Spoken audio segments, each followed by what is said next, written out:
Welcome back to the Fourth Way Podcast. Today's episode is one that I did not originally plan, and so it's not going to fit exactly in the vein of this part of the season, but it does give us a good opportunity to look back at some of the things that we've learned about propaganda and to apply them kind of in a real-world situation. Because unfortunately, what is going on with the conflict in Israel and Palestine is giving us an opportunity to see propaganda in action. Now, Palestine and Israel, the conflict that's going on there, is something that I have taken interest in for a while now, because when you take a look at nonviolence, and Palestinians have been participating in nonviolent action for a long time, decades. I mean, over half a century, I think. And when you're familiar with the actions that have gone on in Palestine, the intifadas and all those things, it's just something that I've taken an interest in because it's a conflict where there was a lot of opportunity for nonviolent action to form, to take shape. So overall, I'm definitely still extremely ignorant as to the history of the conflict and all the ins and outs, but I'm probably more informed than a lot of Americans. And it's been interesting as this whole thing has taken shape here with Hamas's recent attack and then Israel's retaliation, that I just so happen to be stateside at this point, out of Romania, and the community here in the United States and the news agencies, especially Fox News, I mean, it's just like insanity, the vitriol and everything that's going on in an extremely lopsided way. You know, Hamas is being condemned as terrorist animals. At the same time, people are, here in the States at least, are extremely dismissive of Israeli atrocities, present and past. And this really just highlights the saying that I've been bringing up throughout this season, which is that propaganda makes atrocities possible, or it makes them unbelievable. You know, Palestinians are all bad. Israelis are all good. And when you think that way, like most Americans seem to do, then hey, if hospitals get leveled, if civilians die, if kids are dying all over the place, that's just kind of what happens in war when you're the bad guy. And in some sick way, we actually feel bad for Israel. Those poor Israelis, to bring about justice, they're forced with these terrible moral choices, and they just have to bomb the civilians to bring about safety for themselves. And we almost make them into victims in the oppressive and atrocious bombings that they're doing. And in that, there is zero accountability because the ends justify the means, even if we say that they don't, even if we say that we have some high moral ethic. We just don't. Now, there are a whole lot of angles and arguments that you could go about this, looking at is this true? Was it really Israel that bombed that hospital, or was it actually a misfired rocket from Hamas? There are all of these minute details that you could look at, and those things certainly are really important, and I am interested in those. However, what we've done this season is we have started from the top down. We've looked at, the bottom up. We have looked at the small, the easy to see, and then we've worked our way to the concepts that are more like this maze or this spider's web. And I think that's what you really need to do when you begin with any conflict. You pick the low-hanging fruit. Where is the easy propaganda to see, and where is a lot of that propaganda occurring? And that doesn't prove which side is right or which side is wrong, but it certainly gives you some key indicators on where to move forward and where probably a lot of the deception and injustice lie. So in this episode, there are two major elements in this conflict between Palestine and Israel that I want to touch on and draw out in regard to propaganda that we can see. So the first concept of propaganda that I think is extremely important. And this is really important, not just for this conflict, but for a lot of the world conflicts. You're going to see this as one of the key indicators or the key ways that truth is suppressed and propaganda perpetuated. And that is when you see history as only modernity. What do I mean by that? Well, let me start off, before we get into Israel and Palestine, let me show you through a number of other examples, hopefully one of which you'll at least be able to see it in, if you can't see it in all of them. So first, in the United States, black and brown individuals should be extremely familiar with this form of propaganda, with history as modernity. So I remember back, I think it was 2015, when this was a realization that I just started to have. It was, right around the time of Ferguson, Missouri, and the race. The police officer, I think Darren Wilson, and you had racial tensions and riots and protests and all kinds of things going on. And I was thinking to myself at that time, I was like, well, I feel so bad for these police officers. I don't know how they can make these difficult decisions. Simultaneously, I could not understand how the black community was so up in arms about this one guy getting killed by a police officer. Even if it was a mistake, even if this police officer did something wrong, then that's just one instance. It's an individual instance of something bad happening. So what? And what I failed to realize is that this wasn't just one incident. This was something that the black community saw as happening with a whole lot of frequency, and not just a whole lot of frequency in modernity, but stretching back a long, long, long time. It was just part of the oppression that came with slavery and afterwards. And so as I started to read black history, like W.E.B. Du Bois was one where he's writing, I think he wrote his main book around 1900 or something, and he's talking about the police and the injustices and singling out black people, and quite a number of other works. And you're like, oh, this is something that's been going on that's never really been addressed.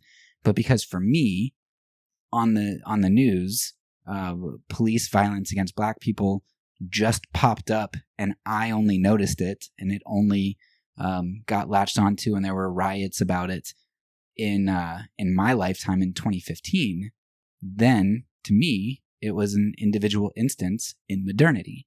Now I failed to understand the history of what had been going on, and so for me, whether I knew it or not, whether it was subconscious or conscious or not at all, what I wanted to do is I wanted to press the reset button on racial justice.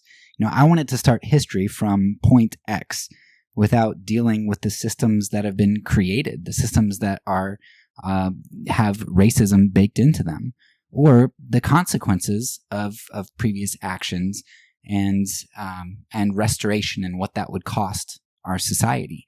I don't want to have to deal with those things. And so for me, I didn't see systemic injustice. I just saw an instance of injustice that I felt should have been dealt with on an individual level, as opposed to something that needed to be dealt with systematically. Another example of this type of thing, take a look at, I just went to see Killers of the Flower Moon, which was a movie that I'd really been looking forward to because I'd read the book, and the book was just so phenomenal. The book was actually, if you see the movie, you need to read the book, because the book does a better job of showing you how systematic the violence against this one small tribe of people was. And but you take a look at the Native Americans, the Osage, who had oil on this land that they were kicked out of their own land, and so they bought this junk property, and they said, look, we'll buy this because nobody's going to want to take this from us. Well, and then of course, unbeknownst to the world, the oil boom and everything would come, and they'd find oil under Osage lands. And so the Osage would end up becoming extremely rich, like the richest people in like the nation, if not the world. But the government set up people to oversee their money, so they couldn't take out their own money in a lot of situations. And these people who would control their money oftentimes just so happened to have all the people that they were overseeing, they would die. These young people would die a lot of times in very mysterious ways. And people would figure out how to funnel money to various people, to the morgue, the undertakers, the police officers. Everybody had a hand in this because they all profited from it very greatly.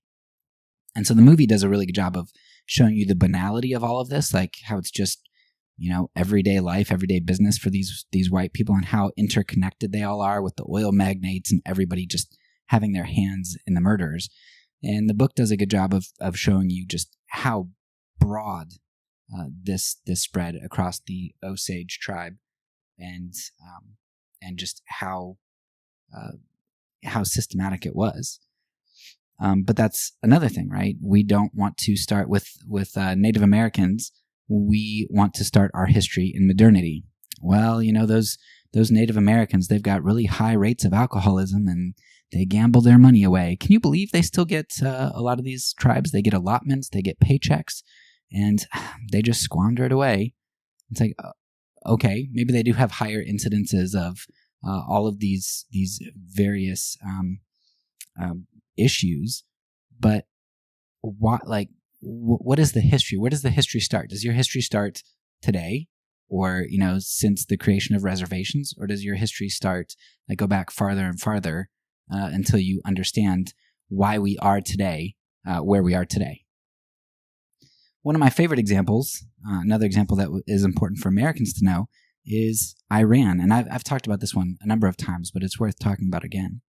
Now, for most Americans, history, the United States history with Iran starts in 1979, not just in 1979, but in November of 1979, when Iran took a bunch of Americans hostage.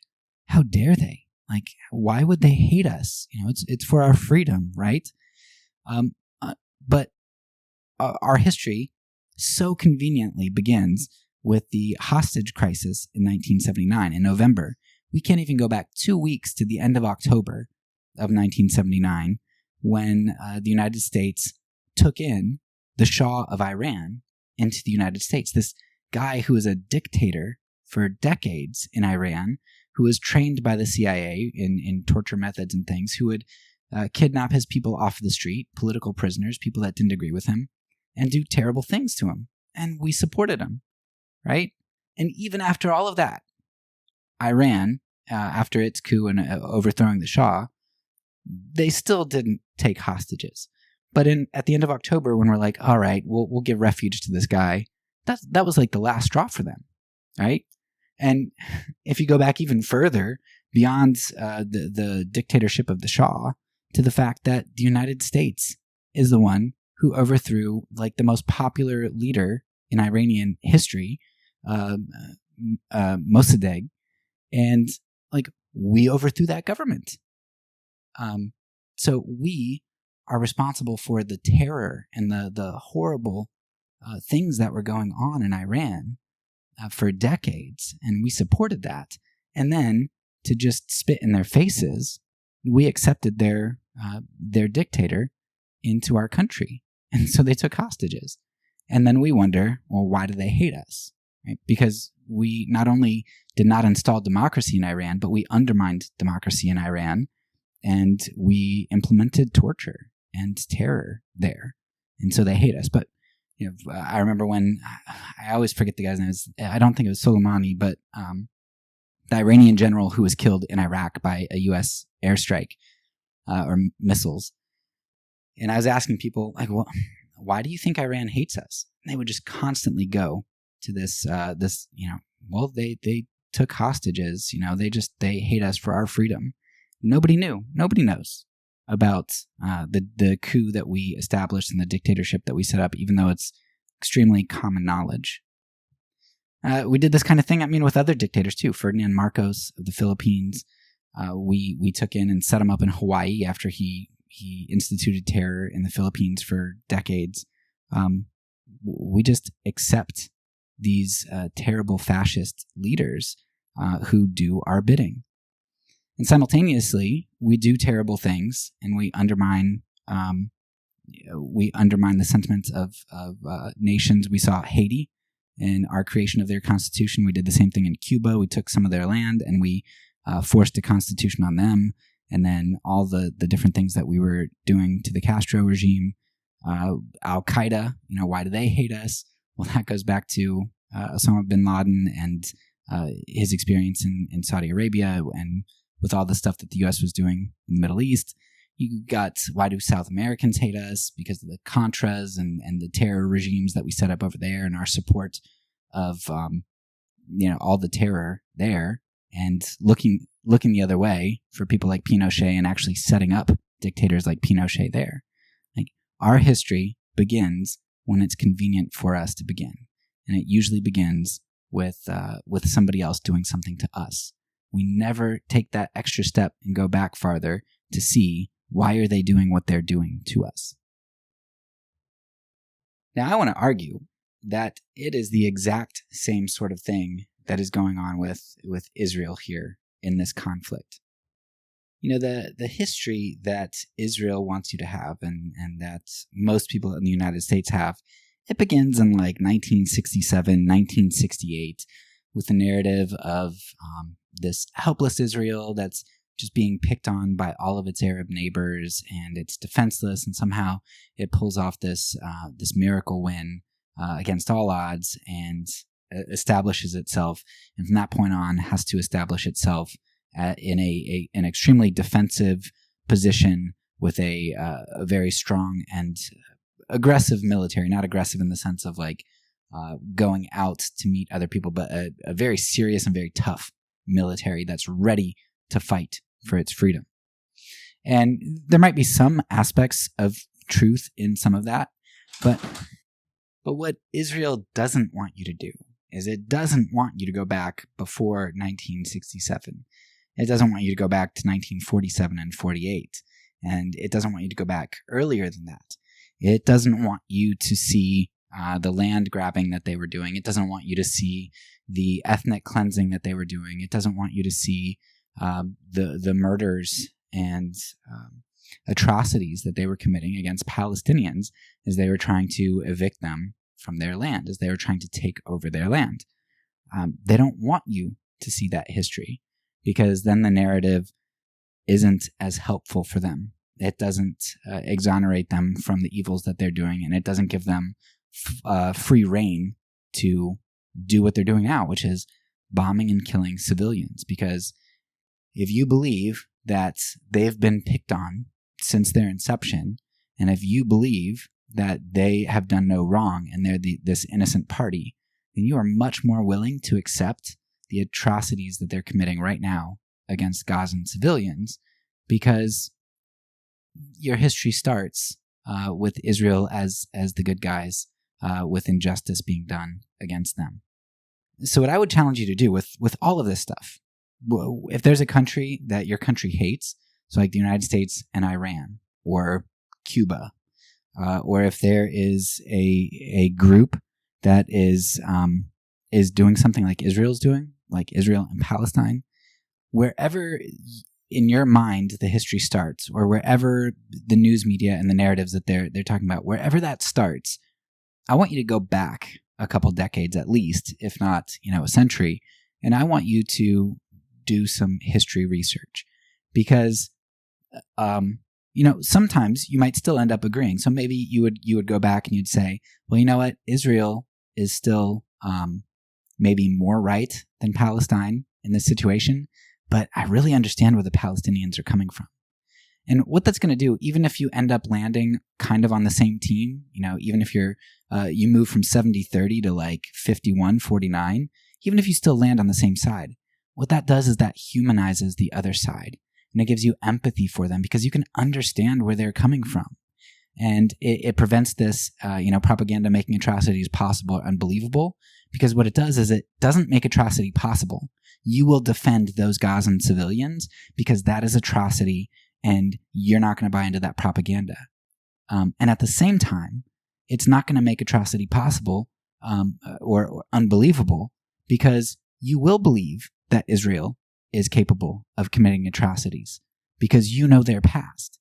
And even if you end up landing on Israel's team in terms of what you think, who should have maybe more political weight, maybe who has the better overall argument and such, it's going to humanize the Palestinians, and it's going to cause you to call out Israel for the evil that it does do.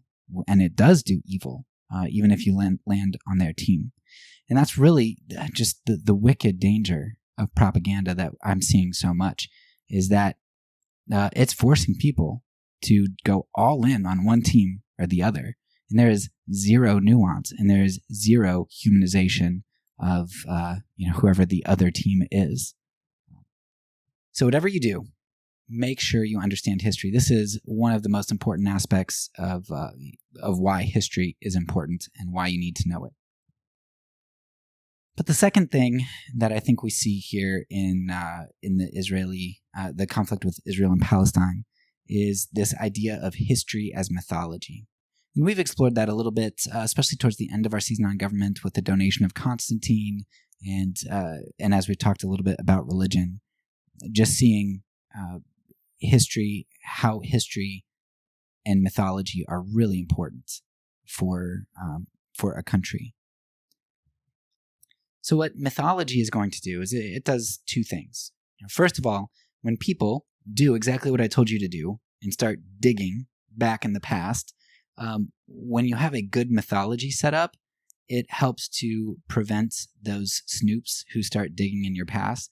It helps to prevent them from finding those skeletons in your closet. If you have a good, strong mythology set up, if you've controlled history really well, and if you have the right spin on it, then when people do go to the history books to start digging, like, in the South, the lost cause narrative and all that crap that was in history books,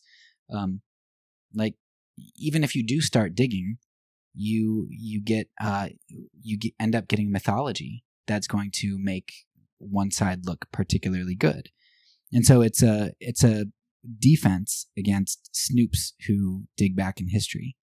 But it's also beneficial because for a group to create mythology, because if you create really good mythology, it's going to motivate, it's going to drive motivation for the future. Because our founders were so great, you be like them too. And oftentimes both of these are really accomplished simultaneously. Just think about, in the United States, the incorruptibility of the founding fathers. We've got this pristine, whitewashed history that prevents questioning of our current motives, right? We were birthed in liberty and freedom, and we are really just trying to preserve that liberty and freedom that was birthed with our founding fathers, who were noble, religious people. And there's of course there are seeds of truth to that, but it's also just a load of hogwash too. And we've dug into that this season. If you take a look at our episode on Haiti, I think that's one where you can. I touch on some of the founding fathers and just some of the garbage that was back there. But nevertheless, we don't have time to kind of delve on that now because we're talking about Israel-Palestine. But if you have this mythological seed, this mythological core of identity, then what that ends up doing is that's going to give us a stamp of approval for the deeds that we do now, because aren't we the heirs of those founding fathers, of that mythology? And it's going to give us a passion to preserve or to advance our agenda, because our agenda is couched as a continuation of those incorruptible founding fathers. We're just trying to keep their legacy alive and keep this dream that they had alive by preserving our union. Now we see this, I think, pretty clearly in the Israel-Palestine conflict. You've got this idea of Jewish Zionism.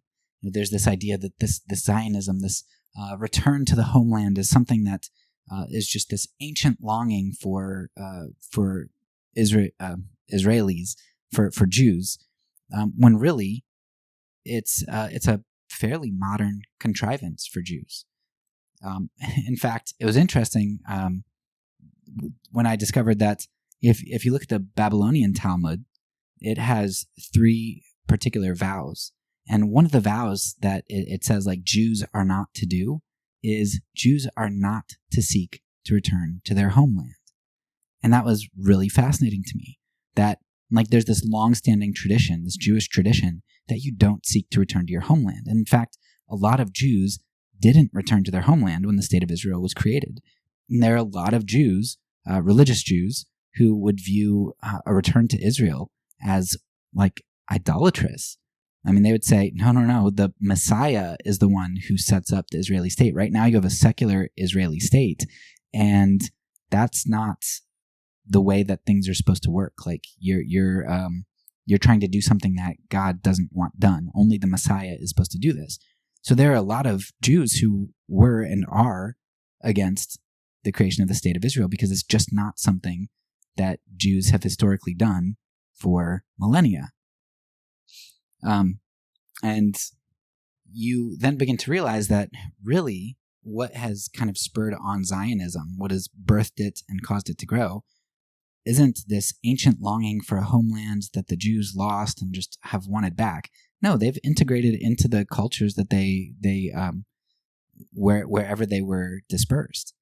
But what happens is you start to get some Jewish persecution, particularly in Europe, and then you have the rise of nationalism in like the 19th century. And so you get Zionism that is birthed out of, you've got a bunch of Jews who've been picked on in various countries like, Russia and Eastern Europe and other places. And then you've got the birth of nationalism. So this nationalism that ends up creating fascism, Nazism, and ends up leading to the Holocaust in Germany and wherever they take it. Zionism is birthed out of that, or at least propelled out of that. It's birthed in nationalism, but then propelled forward, of course, after the Holocaust. It was made possible. And it's just an extremely great irony that the same movement that produced Nazi fascism and the Holocaust, this idea of blood and soil, ended up producing Zionism, which is what? Blood and soil. That's what Zionism is. It's blood and soil. Israel is, I think, the only apartheid state. Avi Shlaim has said is like the only apartheid state that is in the UN, like accepted by the UN. Like they're explicitly an apartheid state where they have different rights and such for different races. Their ethnic cleansing of Palestine and the atrocities that they committed there is really in the same vein as what was done to the Jews in the Holocaust. It's a different scale, of course, and it is a different scope. It's not, they didn't seek to just annihilate everybody. They wanted to kind of get them out of the land, and they were willing to kill, and they hated. But so certainly a different scope, but like the same sort of attitude. Like these people are animals. Didn't Netanyahu just say that? Like, the Palestinians are human animals, and they're going to treat them as such. Right? Same sort of thing. You have Jews who literally just had their families destroyed in the Holocaust, who are coming into Palestine in 1947, 1948, and they are ethnically cleansing Palestinians. That's insane. Like, that's absolutely insane that they would do that. But that's humanity, right? Jews aren't different than Germans, right? They're susceptible to propaganda. They're susceptible to hatred, and they did great evil. So, this mythology is really important. And not only do the modern Israelis not want you to look too far back in history, because that's dangerous, but they also insert this, this perpetual Zionism, Zionist movement into their history. They kind of create this false history of what's going on. of this perpetual Zionism, of these poor Jews after the Holocaust and they had nowhere to go, of these Arabs who are just seeking their destruction and they have to defend themselves. And again, some of those things are true. Like the Holocaust was horrendous and great injustice was done towards the Jews. But to then use that to justify injustice by them towards another group of people is just that's just another injustice piled on top of injustice. So those two things are really important for you to look out here for in the Israel-Palestine conflict. This idea of history as modernity and history as mythology. I hope you get the opportunity to see the presence of propaganda here. But I do want to point out one more thing. And before I do that, I want to lay out all my cards on the table. If you can't tell already, by the way I've been talking, I think that in this conflict, Israel bears the brunt of responsibility for the creation of the situation. I think that by and large, they are the main oppressors here. At the same time, what Hamas has done at times with disregard for or the targeting of civilians is also evil. And I'm not saying that the level of evil is the same in terms of the number of people killed or the brutality or any of that. But what I am saying is that evil is evil wherever it's found, even if that evil is in response to something, and even if we can understand why people do that evil. What I find unfortunate is that some people refuse to acknowledge any evil on the Palestinian side because this both sidesism is often used to exonerate the greater evil that the main oppressor is doing. And so people don't want to point out that what some Palestinians, like what Hamas is doing, they don't want to point out that this is evil. But that is so dangerous too. Because when you refuse to call out an evil that is actually evil, just because you think, well, that's both sidesism, then what you're doing is you're sowing the seeds of cyclical violence and atrocity, because what you're doing is you're dehumanizing one group as all evil, they're the evil oppressors, while you're refusing to see evil in the oppressed group, right? You're doing your pick a side here, right? Team A is all good, Team B is all bad. And that is a dehumanization that leads to cyclical violence. It's going to justify the violence of the oppressed. Now, I completely get how it is used to the oppressor's advantage when you do criticize the evil on one group. But nonviolent activists like Gandhi and Martin Luther King Jr., like they've understood this forever. When Gandhi did his March to the Salt Mines, he said, look, when you're going and you come up against soldiers, do not raise your hand above your waist. Like, you keep your hands by your side, because any violence that you do or anything that they can twist to look like violence. So lifting your hand up to defend yourself, you get that on video camera. That might look like you're raising your hand to hit somebody. So you just take it. Like Gandhi recognized that. He recognized that things will be twisted to make you look guilty, and that's unfortunate.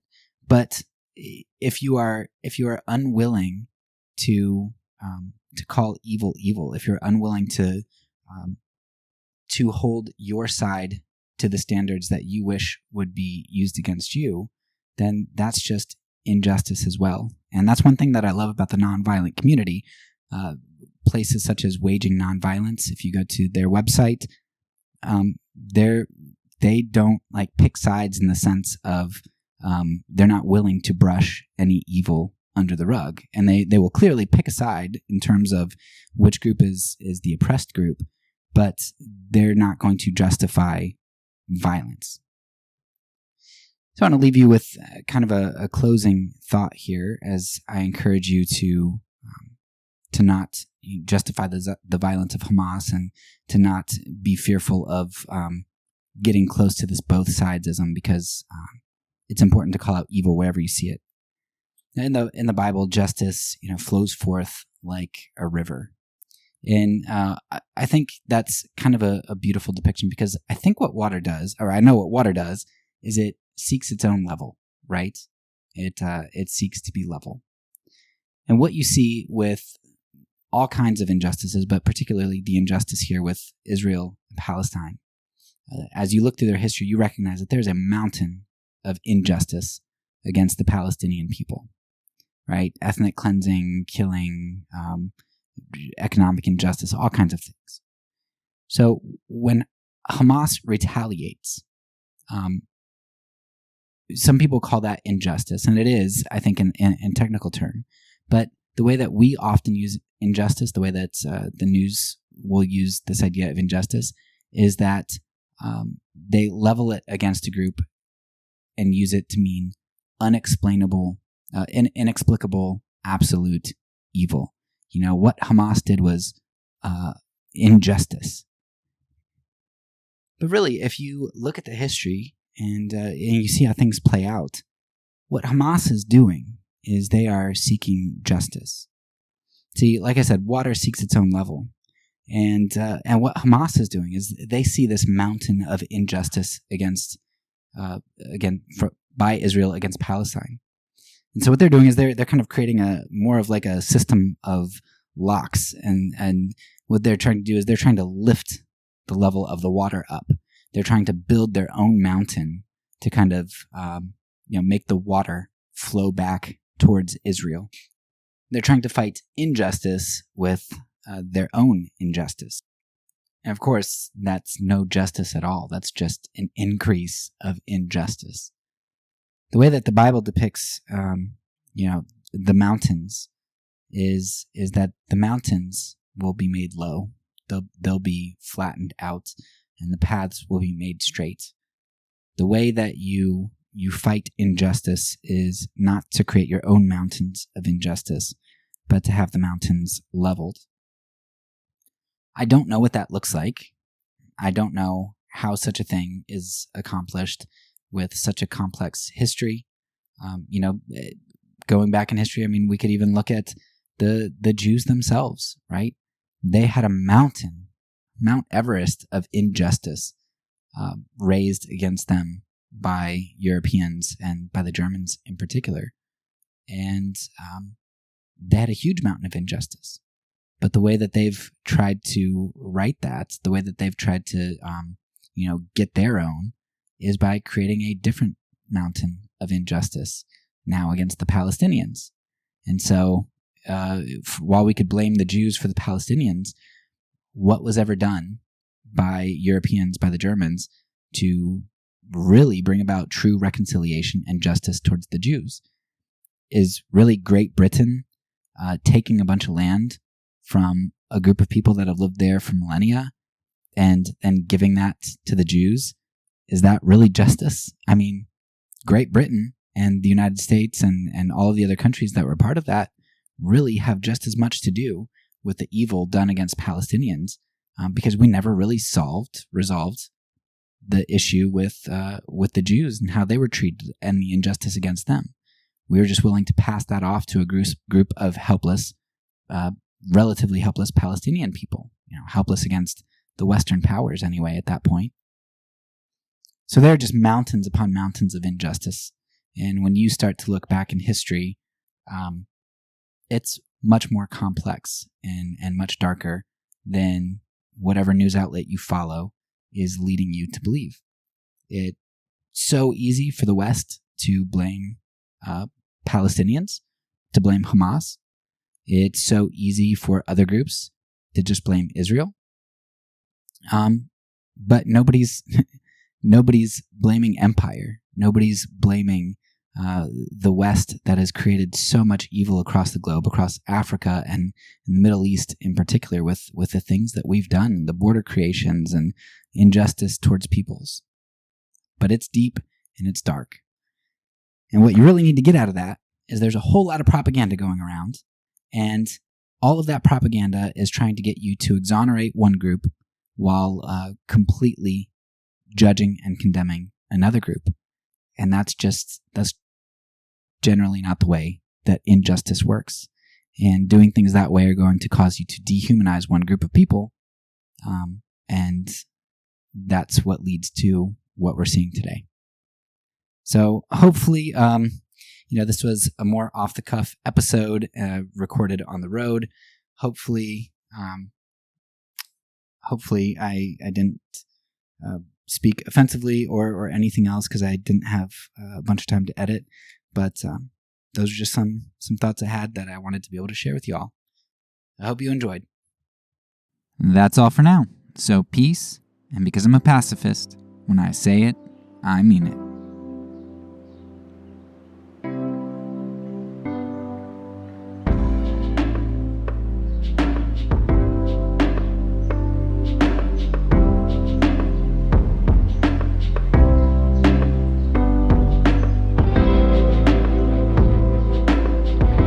This podcast is a part of the Kingdom Outpost Network.